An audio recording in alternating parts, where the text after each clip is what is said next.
We are talking Silvercorp today, and I've got Lon Shaver as the VP here, and been a while since we went through an update here. So, Lon, appreciate you taking the time here. And we're talking off air about how I'm a fan of the story of two reasons, I guess. One, you're already producing, you have cash flow, and you're exploring. And I think that's very important. And a lot of explorers are challenged now with the lack of cash in the sector. And you seem to be in a little better shape. So yeah, I see a lot of news on the board here. Let's run through it here. A couple drill programs, and you had some numbers to report. So where do you want to pick up?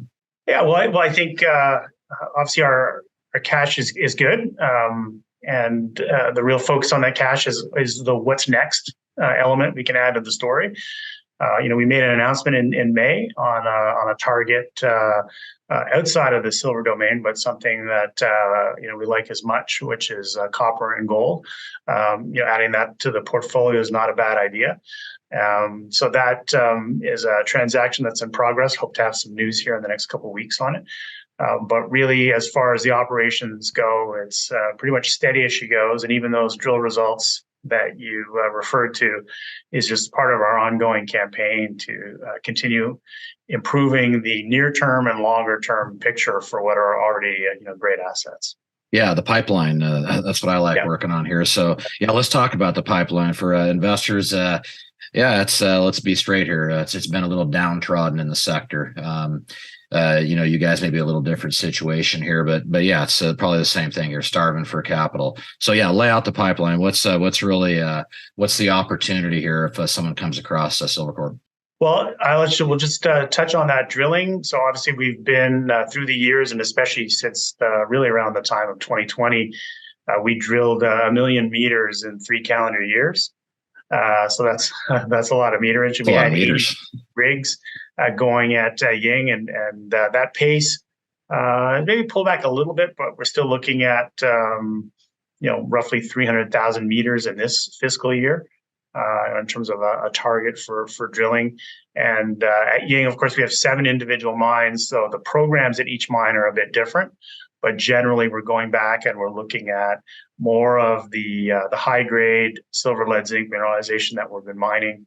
Where can we find strike extensions rather than going deeper? Because deeper means more costly from a mining cost standpoint.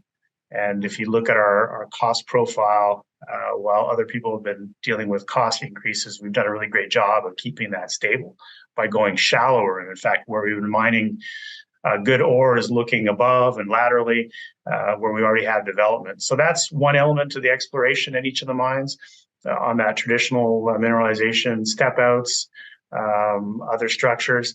But we've also been focusing on these new discoveries, these high grade gold and gold copper zones that are right in the same footprint.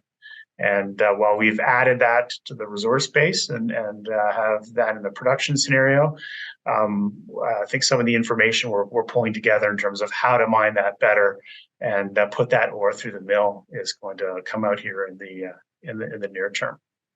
So that's the real focus at Ying, and already got a 15-year plus life. I think we'll be improving, extending that, and getting ready for some growth, because we are looking at expanding the production profile, and from 6.5 million ounces in the year that just ended in March, targeting 7 for this coming fiscal year, and from then on, looking at 8 as a target for fiscal 2026.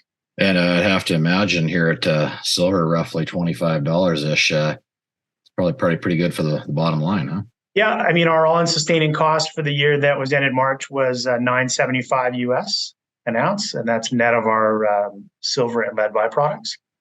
But yeah, we've got a good margin, and that's always been the story with these assets: is make sure you can generate positive cash margin no matter what the silver price is doing, benefit from it going up, but also be the company that can continue to generate cash flow even if the price pulls back here temporarily. Best of both worlds, pretty good situation. So appreciate that. Yeah. And to you, from our perspectives, I think like you, we share the view that silver is getting tighter and tighter here, just given what the targets are we have in terms of renewable energy and electrification of the economy.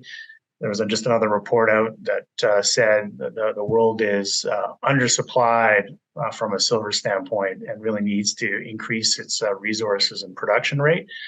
We'll try to do it for ourselves and make more of it and better prices when that tightness comes into the market. Yeah. No, a big fan of silver. Obviously, I'm surrounded by it a lot here in Coeur d'Alene, Idaho. So, Lon, appreciate you taking the time here and shedding some light on these last few news releases. So, Lon Shaver is the VP. Silvercorp SVM is the call sign in Toronto, big board. Lon, appreciate that update. Look forward to checking back in when you have some more news to report. Sounds great. Thanks. Appreciate it.